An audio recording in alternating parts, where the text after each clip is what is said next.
الحمد لله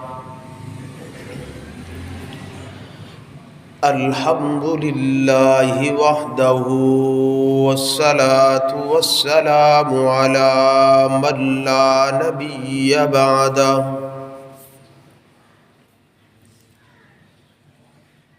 ولا رسول بعده ولا كتاب بعده ولا أمة بعد أمته سيد الإنس والجنات محبوب رب الأرض والسماوات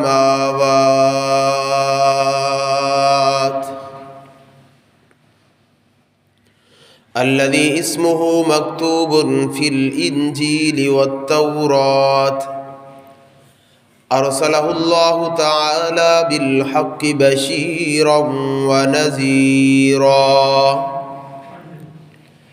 وداعيا إلى الله بإذنه وسراجا منيرا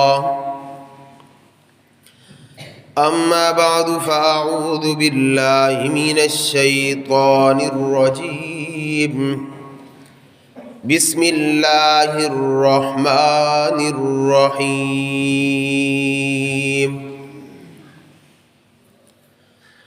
يا أيها الذين آمنوا اذكروا الله ذكرا كثيرا وقال تعالى في مقام آخر يا أيها الذين آمنوا لا تلهكم أموالكم ولا أولادكم عن ذكر الله وقال تعالى في مقام آخر والذاكرين الله كثيرا والذاكرات أعد الله لهم مغفرة وأجرا عظيما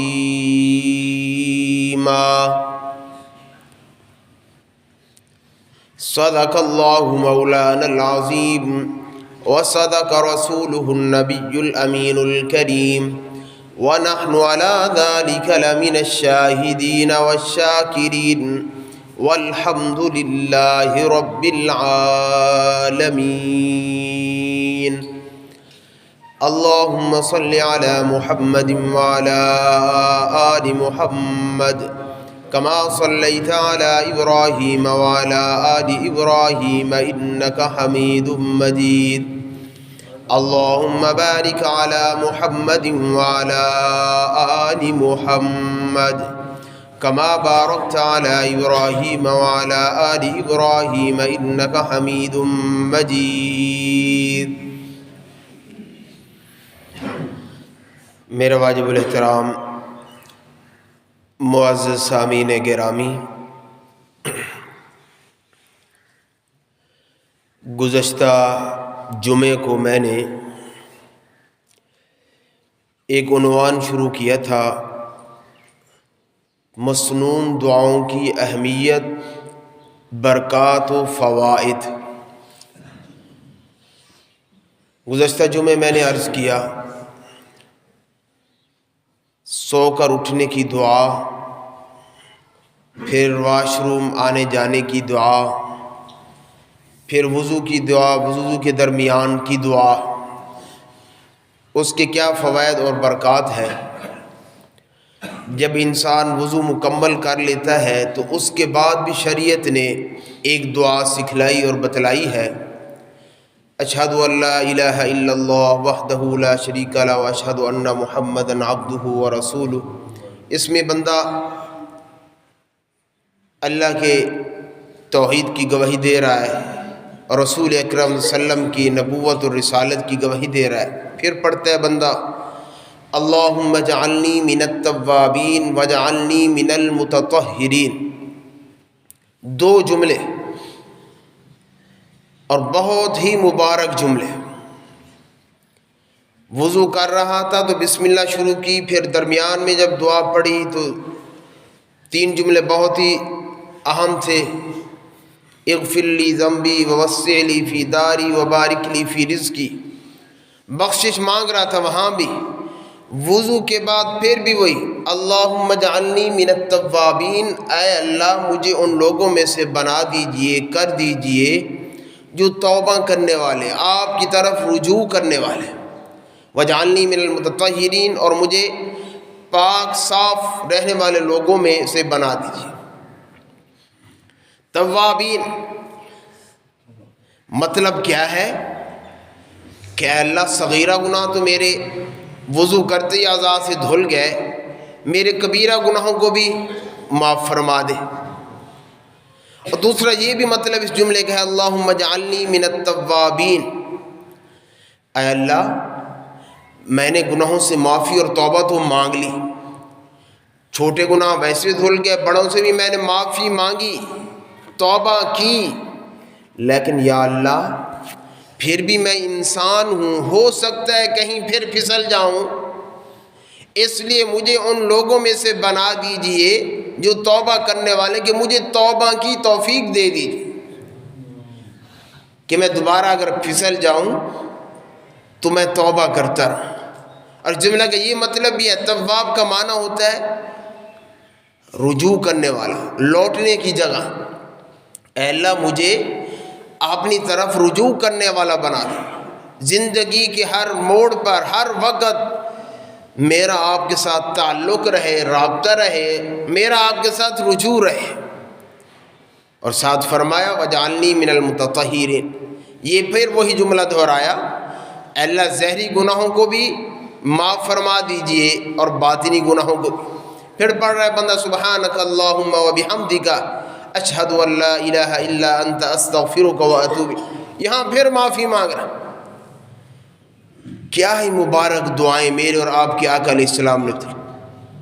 آپ سوچیں گے کہ بار بار معافی، بار بار معافی. رب کو معافی بہت پسند ہے. انہو کان غفارا، وہ رب تو بخشنے والا مہربان ذات ہے. بار بار یہی تعلیم دی جا رہی ہے کہ رب سے معافی مانگو. انسان ہے، ایک انسان سوچتا ہے کہ میں نے تو کوئی گناہ کیا، انسان کوشش کرتا ہے کہ میرے سے گناہ نہیں ہوئے، لیکن بعض ایسے گناہ ہوتے انسان کے وہم و گمان میں پتہ نہیں انسان کو کہ میں نے یہ گناہ کیا نہیں کیا، لیکن مبارک دعائیں پڑھنے سے وہ گناہوں سے پاک اور صاف ہو جاتا ہے. میرے اور آپ کے آقا علیہ السلام جب انسان صبح بیدار ہوا، دعا پڑھی، پھر واش روم آن جانے کی دعا، وضو کی دعا، وضو مکمل کر کے اب انسان نے جانا ہے صبح کی نماز کے لیے. کہاں؟ مسجد میں. لیکن وہ خوش نصیب لوگ ہیں جو مسجدوں میں آتے جاتے ہیں. اس لیے رسول اکرم صلی اللہ علیہ وسلم نے فرمایا جس کو مسجد میں آتا جاتا دیکھو اس کے مومن ہونے کی گواہی دے دو. لیکن وہ لوگ بھی ہیں جو بلا عذر شرعی گھروں میں نماز پڑھ لیتے، لیکن میرے آقا علیہ السلام کا معمول دیکھیں. اب وضو مکمل کر کے جب آقا علیہ السلام باہر نکلتے، مسجد کے لیے تشریف لے جاتے، تو آتے ہوئے آقا علیہ السلام نے دعا مانگی.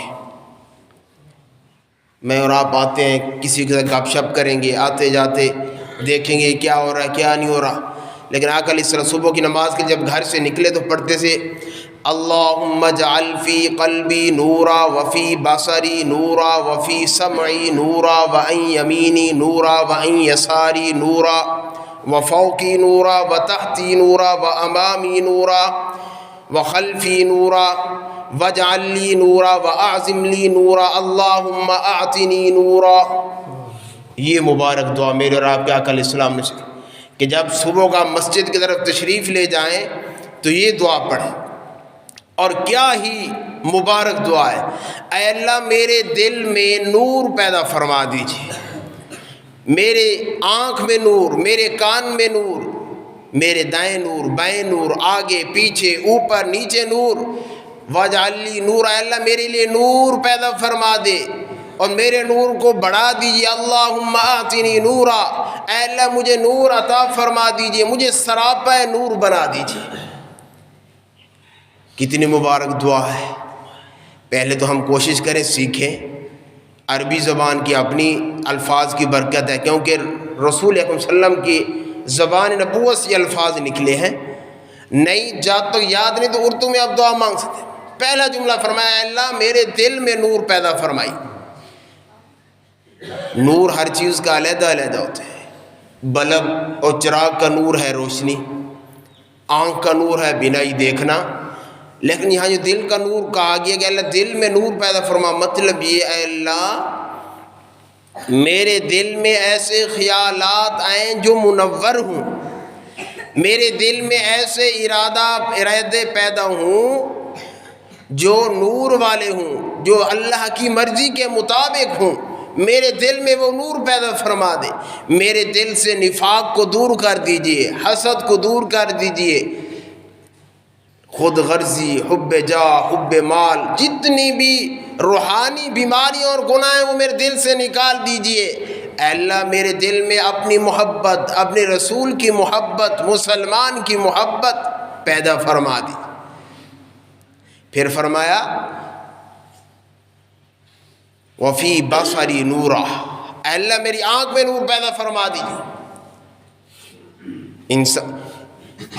اب اس نور سے وہ نور مراد کہ انسان کی آنکھوں میں بلب لگا ہوا ہو یا چراغ جل رہا ہو، نہیں، نور سے مراد یہ ہے یا اللہ یہ جو میری آنکھ تو نے مجھے دی ہے نا، عطا کی ہے، اس میں نور پیدا فرما کہ یہ میری آنکھ جائز اور حلال چیز کو دیکھے، حرام اور ناجائز چیزوں سے بچ جائے، وہ نور پیدا فرما دیجیے میری آنکھوں میں۔ یہی آنکھ ہے، اس آنکھ سے میں اور آپ نیکیاں بھی کما سکتے ہیں، اس آنکھ سے میں اور آپ گناہ بھی کما سکتے ہیں۔ رحمت دو عالم صلی اللہ علیہ وسلم نے فرمایا جب کوئی شخص گھر میں داخل ہوتا ہے اور اپنی بیوی کو وہ محبت کی نگاہ سے دیکھتا ہے اور بیوی شوہر کو محبت کی نگاہ سے دیکھتی ہے تو میرا رب ان دونوں کو رحمت کی نگاہ سے دیکھتا ہے۔ کتنی مبارک حدیث! ہمارا آنا جانا تو روزانہ ہی ہے نا گھر میں۔ پھر آقا علیہ السلام نے ہمیں آنکھ دی اللہ نے، گھر میں جائے ماں باپ دونوں زندہ ہیں یا ایک ہے تو ان کی زیارت کرے، ایک مقبول اور حج عمرے کا ثواب کما رہا ہے۔ اسی آنکھ سے قرآن کو دیکھے، قرآن کی تلاوت کرے، اسی آنکھ سے بیت اللہ کو دیکھے، بیت اللہ کا دیدار کرے، روضہ رسول اللہ کا دیدار کرے، اسی آنکھ سے اللہ والوں کا دیدار کرے، اسی آنکھ سے نیک لوگوں کو دیکھے تو یہ اس کے لیے اجر و ثواب کا ذریعہ ہے۔ اور اگر غلط استعمال کر رہے ہیں آنکھ کو، گناہ گار ہو رہا ہے۔ آپ کسی کے گھر پر گئے، دستک دی تو شریعت کا حکم ہے کہ اجازت کے بغیر اندر داخل نہ ہو۔ اب اس نے دستک دی، بیل بجائی، اب اجازت نہیں ملی، باہر کھڑا ہے لیکن سوراخوں سے دروازے کے کواڑ سے جھانک کر دیکھ رہا ہے تو آقا علیہ السلام نے فرمایا من نظر فقط داخل، جس نے جھانک کر دیکھا تو گویا وہ اندر داخل ہو گیا، وہ گناہ کا مرتکب ہو گیا۔ میرے اور آپ کے آقا علیہ الصلوۃ والسلام گھر میں تشریف فرما تھے، آپ کے ہاتھ میں ایک کنگھی تھی، اس کنگھی سے آپ نے جسم پر خارج کر رہے۔ میرے اور آپ کے آقا علیہ الصلوۃ والسلام کی نظر دروازے پر پڑی، کیا دیکھتے ہیں؟ ایک شخص آپ کو دروازے کے سوراخوں سے دیکھ رہا ہے، لیکن وہ صحابی تھا اور وہ اچھی نیت سے دیکھ رہا تھا، کیونکہ صحابہ تو میرے اور آپ کے آقا اس میں ایک ایک ادا کو نوٹ کرنے والے تھے۔ زندگی کوئی موڑ، کوئی مسئلہ ایسا نہیں چھوڑا صحابہ نے جو امت تک نہ پہنچایا۔ وہ صحابی آئے تو آقا علیہ السلام نے فرمایا آپ نے اتنا بڑا گناہ کیا ہے کہ تو اس لائق ہے کہ اس کنگھی سے میں تیری آنکھ کو پھوڑ دوں، تو نے بہت بڑا گناہ کیا ہے۔ تو یہ آنکھ اللہ آقا علیہ السلام نے دعا کیا کہ مسجد میں جاتے ہوئے صبح کی نماز کے لیے اللہم اجعل فی قلبی نورا وفی بصری نورا، اللہ دل میں نور پیدا فرما اور آنکھوں میں نور پیدا فرما کہ آنکھ اٹھے تو جائز جگہ کے لیے، ان جگہوں کے لیے استعمال ہو جہاں اللہ نے استعمال کرنے کا حکم دیا، جائز اور حلال کام کے لیے، حرام کام کے لیے نہیں۔ اور تیسرا جملہ آقا علیہ السلام نے ارشاد فرمایا وفی سمعی نورا، اللہ میرے کانوں میں نور پیدا فرما دے۔ اب کوئی جھانک کر دیکھے کہ اندر کوئی نور لگا ہوا ہے، کہ بلب نہیں، نور سے مراد یا اللہ یہ کان تیری مرضی کے مطابق استعمال ہو، جس چیز کے سننے کا تو نے کہا یہ وہ سنے، جس چیز سے تو نے روک دیا یہ روک جائیں اس سے، تو یہ کانوں کا صحیح استعمال یہ نور ہے، اور صحیح استعمال نہ کرنا یہ گناہ ہے۔ اس لیے تیسرا جملہ آقا علیہ الصلوۃ والسلام نے وہ یہی فرمایا کہ اس کانوں سے آپ صحیح جگہوں کو صحیح چیز کو سنیں۔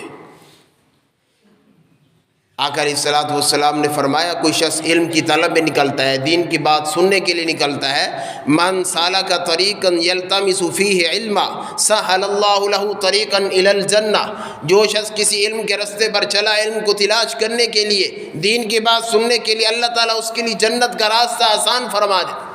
یہ صبح کو گھر سے نکلا، میں اور آپ اس نیت سے مسجد میں جائیں کہ مسجد میں جا کر نماز ادا کریں گے، وہاں دین کی بات سنیں گے، قرآن کی بات سنیں گے، احادیث سنیں گے، درس قرآن سنیں گے، اس نیت سے جائیں۔ یہ قرآن کا کان کا صحیح استعمال ہے، اور اس کان کو غیبت سے اور فحش باتوں سے، گانے سے، موسیقی سے، ہر قسم کی ناجائز چیزوں سے بچائیے، تو یہ کان کا صحیح استعمال ہے۔ پھر آقا علیہ الصلوۃ والسلام نے آگے دعا مانگی، وان یمینی وان یساری، اللہ میرے دائیں بھی نور ہو، بائیں بھی نور ہو، امامی و خلفی، آگے بھی نور ہو، پیچھے بھی نور پیدا فرما دیجیے۔ کیا ہی عجیب دعا ہے، جس شخص کے چاروں طرف نور پیدا ہو جائے وہ نہیں بھٹک سکتا۔ جب شیطان کو اللہ نے جنت سے نکالا تو اس نے اللہ سے پہلی درخواست یہ کی، یا اللہ قال رب فانظرنی الی یوم یبعثون یوم الدین الی یوم الوقت المعلوم، مختلف الفاظ، یا اللہ قیامت تک مجھے مہلت دے دیجیے، مجھے زندہ رکھیے۔ یہ دعا اس کی قبول ہوئی۔ پھر اس نے ساتھ یہ کہا، اے اللہ تیرے یہ بندے جو ہیں نا، اب مجھے قیامت تک مہلت تو مل گئی، تو میں ان کو ضرور گمراہ کروں گا، بہکاؤں گا۔ لَآتِيَنَّهُم مِّن بَيْنِ أَيْدِيهِمْ وَمِنْ خَلْفِهِمْ وَعَنْ أَيْمَانِهِمْ وَعَنْ شَمَائِلِهِمْ وَلَا تَجِدُ أَكْثَرَهُمْ شَاكِرِينَ۔ اللہ میں چاروں طرف سے حملہ کروں گا ان پر، آگے سے بھی حملہ کروں گا، پیچھے سے بھی، دائیں سے بھی، بائیں سے بھی، چاروں طرف سے ان بندوں کو گمراہ کروں گا۔ اللہ نے فرمایا تو شوخی نہ مار، ان عبادی لیس لک علیہم سلطان، جو میرے بندے ہوں گے، ان عبادی، عباد سے مراد جن کے اندر عبدیت ہوگی، بندگی کا جذبہ ہوگا، رجوع الی اللہ ہوگا، اللہ لیس لک علیہم سلطان، اس پر تیرا وار نہیں چلے گا، تو ان کو قابو نہیں کر سکے گا۔ اللہ تو نہیں فرما دے۔ تو آقا علیہ السلام نے یہ دعا سکھلائی کہ شیطان تاروں طرف سے حملہ کرتا ہے، تو میرے اور آپ کے آقا علیہ السلام نے دعا یہ صبح جب مسجد کے لیے آپ آئیں تو یہ دعا مانگیں، اے اللہ میرے آگے پیچھے دائیں بائیں نور پیدا فرما دیجیے، کہ شیطان چاروں طرف سے حملہ کرتا ہے انسان پر۔ اور آگے پھر سارے نور ہی نور کی دعائیں، اوپر سے نیچے سے، اے اللہ مجھے سراپا نور برا دیجیے۔ پھر جب انسان مسجد میں پہنچا، اب مسجد میں سنت طریقہ یہ ہے، اب جب داخل ہونے لگے تو پہلے دایاں پاؤں مسجد میں داخل کریں، داخل کرتے وقت حدیث پاک میں آتا ہے کہ 3 چیزیں پڑھیں، پہلے اللہ کا نام لیں، بسم اللہ، دوسرا کام رسول اکرم صلی اللہ علیہ وسلم پر درود پاک پڑھیں، والصلاة والسلام علی رسول اللہ صلی اللہ علیہ وسلم، تیسری دعا ہے اللہم افتح لی ابواب رحمتک، اے اللہ میرے لیے رحمت کے دروازے کھول دیجئے۔ بندے نے جب اللہ کا نام لے اقرار کیا، اللہ میں تیری توفیق سے مسجد تک چل کر پہنچا ہوں، آگے بھی تیری توفیق رہے گی تو میں تیری عبادت کروں گا۔ اور پھر رسول اکرم صلی اللہ علیہ وسلم پر درود پاک پڑھنا، یہ تو رسول اکرم صلی اللہ علیہ وسلم کا حق ہے کہ امتی درود پڑھے، اس نبی کا ہم پر احسان عظیم ہے، اس نے مبارک دعائیں ہمیں بتلائیں، آپ کی تعلیم و تلقین کا صدقہ ہے، اس لیے درود پاک پڑھیں۔ اور پھر دعا مانگ رہے اللہم افتح لی ابواب رحمتک، اے اللہ میرے لیے رحمت کے دروازے کھول دیجیے۔ کیا مبارک دعا ہے، رحمت کے دروازے۔ پھر یہاں انسان یہ بھی کہہ سکتا تھا، رسول اکرم نے یہ تعلیم دے، اللہم افتح لی باب رحمتک، اللہ رحمت کا دروازہ، نہیں فرمایا ابواب جمع، رحمت کے دروازے، اللہ میری رحمت کے دروازے کھول دیجئے۔ جتنی بھی تیری رحمتیں ہیں سب رحمتوں کا میں مستحق ہوں، سب نعمتوں کا میں مستحق ہوں، وہ دروازے کھول دیجئے۔ اب یہ مسجد میں پہنچا، اب شریعت کو حکم ہے اذا اتی احدکم المسجد فلیرکع رکعتین، جب بندہ مسجد میں جائے اور ابھی نماز کا وقت باقی ہے، جماعت کا وقت باقی ہے، 2 رکعت نماز تحیۃ المسجد پڑھے۔ جیسے میں اور آپ ایک دوسرے سے ملتے ہیں، ملاقات کرتے ہیں، استقبال کرتے ہیں، ایک الفاظ ہے، تو تحیہ بھی مسجد سے جب انسان ملاقات کرتا ہے تو مسجد کا حق ہے کہ انسان 2 رکعت نماز تحیۃ المسجد پڑھے۔ آپ نے تحیۃ المسجد پڑھ لی، ابھی پھر بھی وقت باقی ہے، تو رسول اکرم صلی اللہ علیہ وسلم نے فرمایا جب تم مسجد میں جاؤ اور نماز میں ابھی دیر ہو، جب تک تم مسجد میں نماز کے انتظار میں بیٹھے رہو گے، ہم تو ہوتے ہیں جب سوئی پہ سوئی پہنچی تو آگے پیچھے دیکھتے ہیں امام سے پہنچے یا نہیں پہنچے، کہ پیچھے کوئی آگے، بھائی امام اگر لیٹ ہو جائے تو اللہ کا شکر ادا کرو، آپ کی نیکیوں میں اضافہ ہو رہا ہے۔ آقا علیہ السلام نے جب تم نماز کے انتظار میں بیٹھو، نماز کے انتظار میں بیٹھنے والا ایسا ہے جیسے جنت کی کیاریوں میں بیٹھا ہے۔ کیا ہی مبارک شریعت ہے، نماز کے انتظار میں بیٹھے، فرمایا ایسے جنت کی کیاریوں میں بیٹھا ہے۔ پھر آقا علیہ السلام نے فرمایا میرے صحابہ جب جنت کی کیاریوں میں بیٹھو تو اس جنت کی کیاریوں کے پھل بھی کھاؤ۔ صحابہ نے وسلم جنت کی کیاریوں میں بیٹھیں پھر اس کے پھل کھائیں، پھل سے کیا مراد ہے؟ ہم تو مسجد میں بیٹھے ہیں، جنت میں تو نہیں بیٹھے۔ میرے اور آپ کے آقا علیہ السلام نے فرمایا میرے صحابہ جب آدمی نماز کے انتظار میں بیٹھا رہتا ہے، جتنی دیر باقی ہے وہ بیٹھ کر یہ کلمات پڑھتا رہتا ہے، سبحان اللہ والحمد للہ ولا الہ الا اللہ واللہ اکبر، یہ جتنے جملے ہیں کلمات سبحان اللہ الحمدللہ اللہ اکبر لا الہ، یہ جنت کی کیاریوں کے پھل ہیں۔ آپ یہ پڑھیں گے تو آخرت میں ان کلمات کی برکت سے جنت کے پھل ملیں گے۔ تو اس لیے آپ مسجد میں پہنچے، اب عبادات کر رہے ہیں، دعائیں پڑھی، تحیۃ المسجد پڑھی، جماعت سے فارغ ہوئے۔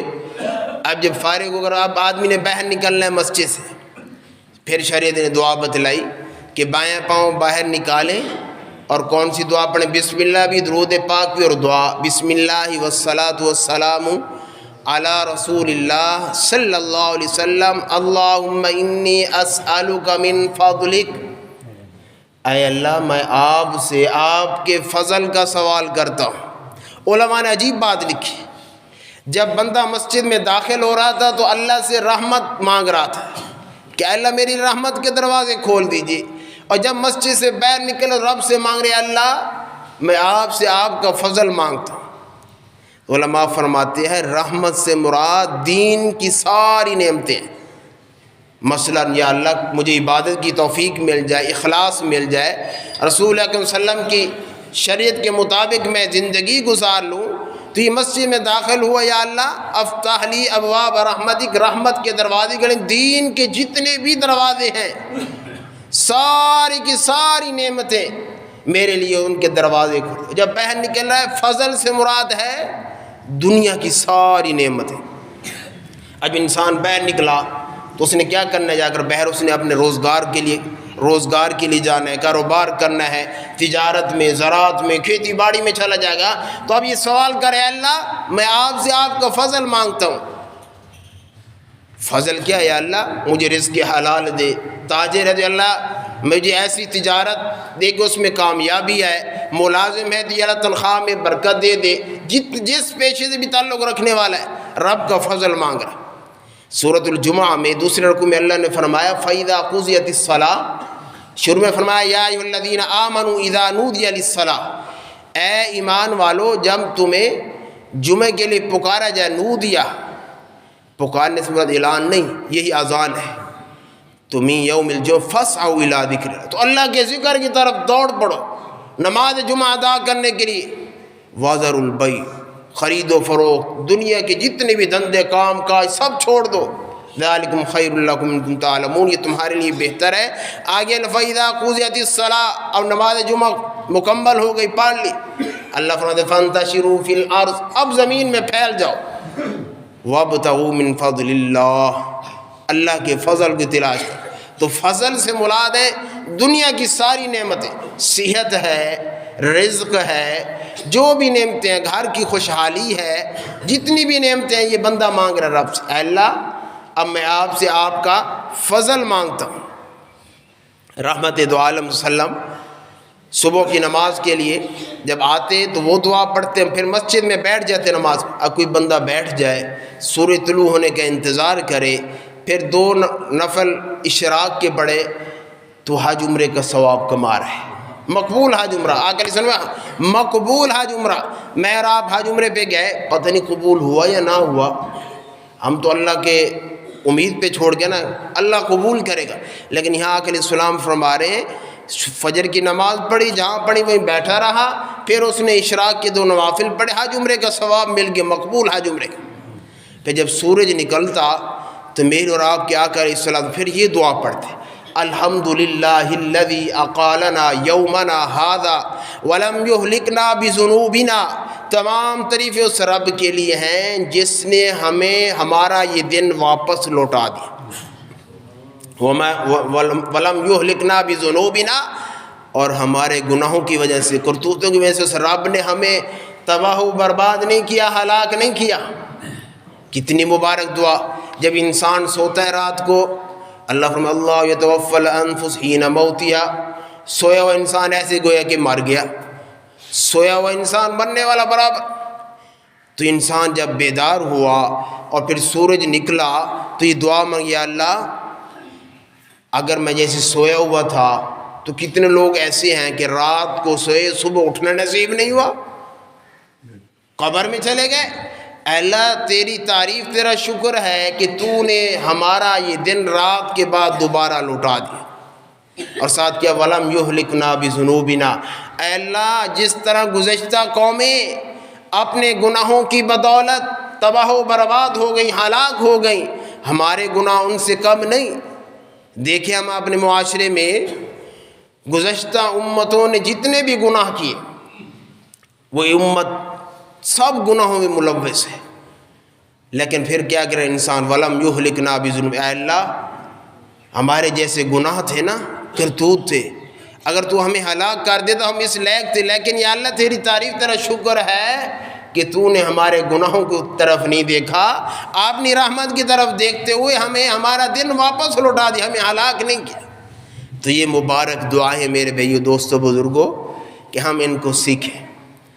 اب 30 دسمبر ہے، 31 آ گیا، پھر نیا سال آ رہا ہے، مبارکبادیں دے رہے ہیں لوگ کہ نیا سال مبارک ہو۔ پہلی بات تو یہ ہے بھائی، نیا سال یہ جو مسلمانوں کا وہ کہاں سے شروع ہوتا ہے؟ محرم الحرام سے۔ اس موقع پر بھی شریعت کہتی ہے کہ مبارکباد نہیں دینی، تو پھر اس موقع پر مبارکباد ویسے دینا صحیح نہیں۔ پھر انسان مبارکبادی نہ دے، بلکہ وہ یہ سوچے کہ سال ختم ہو جائے کہ سمجھے کہ میری زندگی کی ایک اینٹ گر گئی، میری زندگی کا 1 سال کم ہو گیا، میں 1 سال کم ہونے سے میں قبر کے زیادہ قریب ہو رہا ہوں۔ اپنا محاسبہ کرے کہ 2022 جو گزرا میں نے کیسے گزارا، میرے اندر دینی لحاظ سے کوئی تبدیلی آئی؟ پہلے نماز نہیں پڑھتا تھا، میں نمازی بن گیا، پہلے روزے نہیں رکھتا تھا، روزے رکھنے لگ گیا، پہلے میں لوگوں کے حقوق کھاتا تھا، ادا کرنے لگ گیا۔ اپنا محاسبہ کرے۔ آقا علیہ السلام نے فرمایا چند چیزوں کی تنم خمسن قبل خمس، چند چیزیں ایسے بیان فرمایا کہ ان 5 چیزوں کو 5 سے پہلے غنیمت سمجھ، ان میں سے ایک یہ زندگی بھی، موت سے پہلے اس کو غنیمت سمجھ۔ تو 2023 آنے والا ہے، تو سب احباب یہ ارادہ فرمائیں انشاءاللہ رسول اکرم صلی اللہ علیہ وسلم نے جو مبارک دعائیں اس امت کو بتلائی اور سکھلائی ہیں، ہم یہ آنے والے سال میں انشاءاللہ مبارک دعائیں سیکھیں گے اور ہر موقع پر پڑھیں گے، کوئی مشکل کام نہیں، دنیا کا کام ہر چیز ہم سیکھ لیتے ہیں میرے بھائیوں، آخرت کے لیے یہ ایک تحفہ ہے ہمارے لیے، ذخیرہ آخرت ہے یہ مسنون دعائیں۔ اب دیکھو کہ وقت نہیں لگتا، آپ صبح کو اٹھے دعا پڑھ لی اور واش روم گئے ہیں دعائیں، وضو کے اندر، بعد میں، پہلے مسجد میں آتے جاتے، یہ مبارک کیا کیا رب سے بندہ مانگ رہا ہے۔ اس لیے میرے تمام احباب سے گزارش ہے، اور کسی طرح 2023 کے موقع پر ہم مبارکباد نہ دیں، ہم اپنا محاسبہ کریں کہ گزشتہ سال میری زندگی کا کیسے گزرا، میں نے رب چاہی زندگی گزاری یا من چاہی زندگی گزاری۔ اگر یہ دیکھ لے کہ میں نے اس سال کے اندر نیکی کی طرف زیادہ راغب رہا، نماز بھی پڑھتا رہا، قرآن کی تلاوت، حقوق اللہ، حقوق العباد ادا کرتا رہا، تو اللہ کا شکر ادا کرے، اس نعمت پر صلاۃ و شکر پڑھے۔ اگر دوسری صورت ہے کہ یہ سال غفلت میں ہی گزر گیا، دنیا کے لیے تو سب کچھ کیا، آخرت کے لیے کچھ نہیں کیا، تو اس پر روئے، خوشی نہ منائے۔ اس لیے ہم آنے والے سال کو اپنے لیے ہی سمجھیں کہ یہ ہمارے اندر کوئی تبدیلی لے کر ہے۔ اللہ جل جلالہ ہم سب کا حامی و ناصر ہو۔ انشاءاللہ آئندہ جمعہ مسنون دعاؤں کا عنوان چل رہا ہے، مزید دعائیں جو آقا علیہ السلام نے امت کو بتلائی انشاءاللہ عرض کریں گے۔ اللہ جل جلالہ ہم سب کا حامی و ناصر ہو۔ وما علینا الا البلاغ المبین۔